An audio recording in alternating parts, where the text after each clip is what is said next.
I think we can finally say that the Overlord is the main antagonist of Ninjago as a series. He's an everlasting evil, but he's changed a lot in the various seasons that we've seen him. Here's the evolution of the Overlord.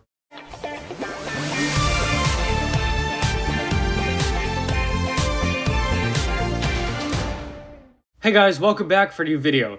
We're tracking the evolution of the Overlord across Ninjago. The character is first introduced in a flashback in Season 2, which portrays him as this kind of like a god. He's portrayed as being super powerful, he's wicked, he's just evil. And there's a sense of mystery here too. If you recall, Wu chose not to speak about the Overlord ever again. And then later in the episode we see him again. And we get the idea that he's this sinister villain who's pretty much been biding his time. And while at the Dark Island, he's been reduced to this floating blob. And throughout most of this arc, the Overlord serves as this mentor and guide to Garmadon, telling him what to do at pretty much every step. And then, of course, in the penultimate episode, we see the Overlord finally unleash his master plan. He possesses Garmadon, a scene which I found to be pretty chilling when I was younger, and finally reclaims a body for himself. It's at this point where we see the Overlord really become a threat, no longer this character who's kind of spectating from the side. The Overlord finally takes his place as the show's main antagonist, and we see him transform into this pretty terrifying dragon in the next episode. Up until this point, we'd see dragons, but never evil dragons. So that's why I feel like this was particularly cool. It was the Overlord's master plan, thousands of years in the works, and nothing could go wrong at this point, right? Oh yeah, that happened. After the Overlord gets embarrassingly destroyed in Season 2, he comes back right away and rebooted. This villain, the most ancient Ninjago villain, is now the main villain of the futuristic season. And that was kind of a weird idea to explore, but I think for the most part it wasn't terrible. What didn't work as well was just his character in general. In Season 2 he was more sinister and manipulative, but in Season 3 he was just a generic power-hungry villain. It also didn't help that his plans kept changing every 2 episodes.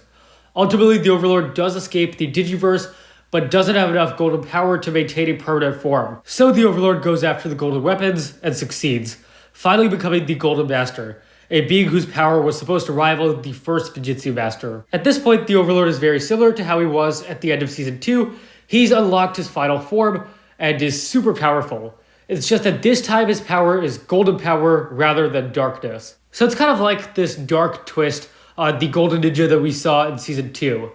The Overlord's design as the Golden Master is also super cool. I seriously love this design. So once again, we saw the Overlord start out pretty weak and rise his way to power.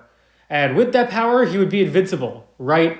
Oh yeah, that happened. The Overlord, Ninjago's most powerful villain, defeated in 2 consecutive seasons in 2 ridiculous ways. The series moves on from the Overlord and transitions to smaller villains. And for a while, it seems like this is the end of the character. Of course, he was still technically alive, but it was hard to envision the series doing something as ambitious as bringing him back. But that's exactly what happened this year. The vegetable buyer, foreshadowed since Season 13, was revealed to be the Crystal King. And also, the Crystal King was the Overlord. He hasn't debuted in Crystalized yet, but we've seen him in the trailers. And he has this new design, which is definitely kind of primordial, kind of animal-like, and it feels more similar to how he was in Season 2. He also has this new mech form, which appears to be his final form, I guess. So yeah, kind of similar to the Overlord Dragon from Season 2. But it also seems that the character is going to improve as well. In the trailer, he mentions peace in the darkness, just destroying the balance to prevent conflict.